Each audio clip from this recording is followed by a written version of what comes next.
சேது ரூம்ல உட்காந்து தமிழ்ச்செல்வி பண்ண காரியத்தால தன்னோட அப்பா ஜெயிலில் எந்த அளவுக்கு கஷ்டப்பட்டுட்டு இருக்காங்கன்றதை எல்லாத்தையுமே யோசிச்சு பார்த்துட்டு அவங்க தமிழ் கூட இருந்த ஃபோட்டோஸ் எல்லாத்தையுமே பார்த்துட்டு கோவத்தில் ஃபோட்டோஸை உடைக்க ஆரம்பிச்சதுலேருந்து அதுக்கப்புறமா படிப்படியாக அவங்க சம்மந்தப்பட்ட எல்லா பொருளையும் போட்டு கோவத்தில் உடைச்சிக்கிட்டு இருக்காங்க.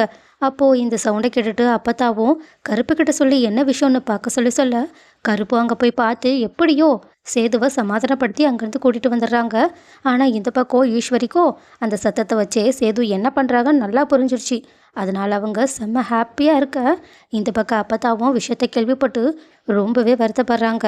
ஆனால் ஈஸ்வரியோ இந்த சந்தோஷமான விஷயத்த நம்ம நம்ம பையன்கிட்ட கால் பண்ணி சொல்லலான்னு பார்த்தா, ஆனால் அவங்களோ ரொம்பவே பக்தியாக பேசிக்கிட்டு இருக்காங்க. இதை பார்த்துட்டு ஈஸ்வரியோ வேற யாருக்கோ தப்பாக கால் பண்ணிட்டோன்னு கூட ஃபஸ்ட்டு நினைக்கிறாங்க. ஆனால் அதுக்கப்புறமா தான் அவங்க பையன்கிட்ட தான் பேசிக்கிட்டு இருக்காங்கன்னு நல்லா புரிய வருது. இருந்தாலும் அவங்க ஏன்டா நீ இப்படி மாறிட்டேன்னு கேட்க, ஆனால் அவங்களோ நான் இப்போ தான் நல்ல ஒரு மனுஷனாக மாறியிருக்கேன், சரி நீங்கள் சொல்லுங்கள் என்ன விஷயமா கால் பண்ணீங்கன்னு கேட்க ஈஸ்வரியும் தமிழும் சேதுவும் பிரிஞ்ச விஷயத்த சொல்லி ரொம்பவே சந்தோஷப்பட்டுக்கிட்டு இருக்காங்க. ஆனால் இதை கேட்டுட்டு அவங்களோட பையனுக்கோ அதாவது போஸுக்கோ ரொம்பவே கஷ்டமாக இருக்குது. அதனால அவங்க தமிழ்ச்செல்வியை நினச்சி கவலைப்பட ஆரம்பிக்கிறாங்க. இதை பார்த்துட்டு ஈஸ்வரியோட பொண்ணுன்னு சொல்லிட்டு எல்லாருமே ஷாக்கில் ஃபோனையே கட் பண்ணிடுறாங்க. ஆனால் இந்த பக்கமும் இப்படி போஸ் பேசுகிறது எல்லாத்தையுமே கேட்டுட்டு அவங்களோட ஒய்ஃபும் அவங்கள புகழ்ந்து பாராட்டிக்கிட்டு இருக்காங்க. அது மட்டும் இல்லாமல் இந்த மாற்றம் ஒன்று தான் மாறாதது, நீங்கள் இதே மாதிரி இருந்தால் கண்டிப்பாக எனக்கு ரொம்பவே சந்தோஷமாக இருக்கும், நானும் கூடிய சீக்கிரம் உங்களுக்காக காத்துக்கிட்டு இருக்கேன்னு சொல்ல போஸும் உனக்காக நான் என்னனாலும் பண்ணுவேன்னு அவங்களோட அன்பை சொல்லிக்கிட்டு இருக்காங்க. இதை பார்க்கும்போது போஸ் உண்மையாகவே நல்லவங்களா மாறின மாதிரி தான் தோணுது.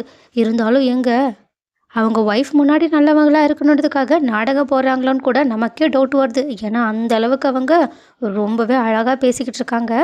ஆனால் இன்னொரு பக்கமும் நைட்டு தூங்கிட்டு இருக்க தமிழ்ச்செல்விக்கோ சுத்தமாக தூக்கமே வரல. அதனால் அவங்க எந்திரிச்சு நடந்துக்கிட்டு இருக்காங்க.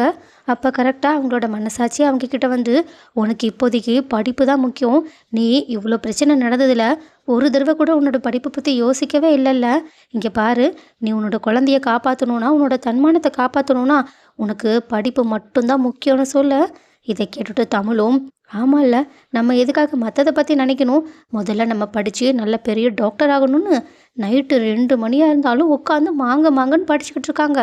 அப்போது திடீர்னு எந்திரிச்சு பார்த்தா அவங்களோட தங்கச்சியும் என்னக்கா பண்ணிக்கிட்டு இருக்கா, வந்து தூங்குன்னு சொல்கிறாங்க. ஆனால் தமிழ்ச்செல்வியும் நான் கொஞ்ச நேரம் படிச்சுட்டு வந்து தூங்குறேன்னு படிச்சுட்டு வந்து தான் தூங்குறாங்க. அதுவும் காலையில் சீக்கிரமாக எந்திரிச்சு அவங்க காலேஜுக்குமே கிளம்பி ரெடி ஆகிட்டு இருக்காங்க. இதை பார்த்துட்டு அவங்களோட அம்மாவும் அவங்களோட தங்கச்சிக்கிட்ட என்னடி உன் அக்கா கிட்ட ஏதாவது பேசுனியா இல்லையான்னு கேட்க, ஆனால் தமிழோட தங்கச்சியும் நான் எவ்வளவோ சொல்லிட்டேன், நீ இப்படி நிறமாச கர்ப்பிணியாக இருக்க இந்த சமயத்தில் காலேஜுக்கு போக வேண்டாம்னு சொல்லிட்டேன், ஆனால் அவள் என் பேச்சை கேட்கவே இல்லைன்னு சொல்கிறாங்க. அதுக்கப்புறமா அவங்களோட அப்பாவும் நான் தமிழ்கிட்ட பேசி பார்க்குறேன்னு சொல்கிறாங்க. அப்போது தமிழோட தங்கச்சியும் அவங்களுக்கு சாப்பாடு தண்ணியெல்லாம் எடுத்து கொடுக்க தமிழுமே அங்கேருந்து ரெடியாகி கிளம்புறாங்க. உடனே அவங்களோட அப்பாவும் நீ ஏம்மா இந்த நிலைமையில எப்படி போவேன்னு கேட்க, இது வரைக்கும் நான் போயிட்டு தானே இருந்தேன், அதெல்லாம் நான் பார்த்து போய்க்கிறேன். இல்லைம்மா, இதுக்கு முன்னாடி நீ ஏசி காரில் போன, ஆனால் இப்போ எப்படி போவ? அதுக்கு தமிழும் நான் இந்த பஸ்ஸை பிடிச்சி எப்படி போவேன், அந்த பஸ்ஸை பிடிச்சி அப்படி போவேன்னு ஒரு 3 பஸ்ஸை ஏறி போகிற லெவலுக்கு அவங்க பேசிக்கிட்டு இருக்காங்க.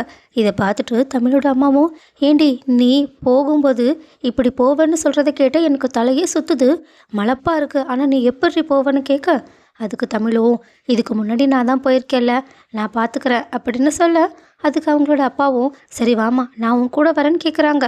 ஆனால் தமிழும் இங்கே பாருங்கப்பா, நான் ஒன்றும் குழந்தை இல்லை, இப்போ எனக்கே ஒரு குழந்தை வரப்போகுது, நான் என்னை பார்த்துப்பேன், நீங்கள் இருங்க நானே போயிட்டு வரேன்னு அவங்க பிடிவாதமாக யார் பேச்சையுமே கேட்காம அங்கேருந்து தனியாகவே கிளம்பி போகிறாங்க.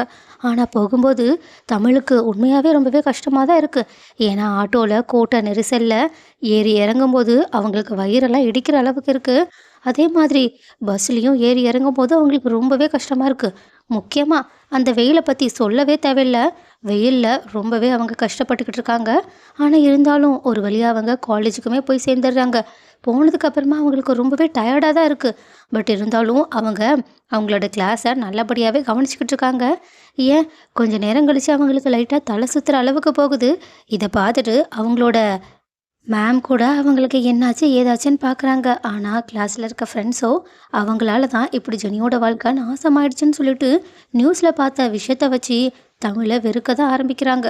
அதனால காலேஜுக்கு போனாலும் தமிழுக்கு அங்கேயும் நிம்மதி இருக்கிற மாதிரி தெரியல. ஆனா, அத பத்தி சுத்தமா கண்டுக்காத தமிழும், நமக்கு படிப்பு மட்டும் போதும்.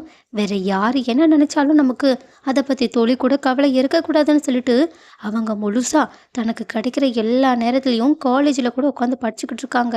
இது எல்லாத்தையுமே கவனிச்சுட்டு இருந்த மேமும், தமிழ நெனச்சு ரொம்பவே வருத்தப்பட்டுக்கிட்டு இருக்காங்க. அதே சமயத்துல இந்த பக்கம் தமிழோட அம்மாவும், அவங்களோட தங்கச்சிகிட்ட அவங்களோட வாழ்க்கை எப்படி ஆயிடுச்சேன்னு கஷ்டப்பட்டு அழுதுகிட்டு இருக்காங்க.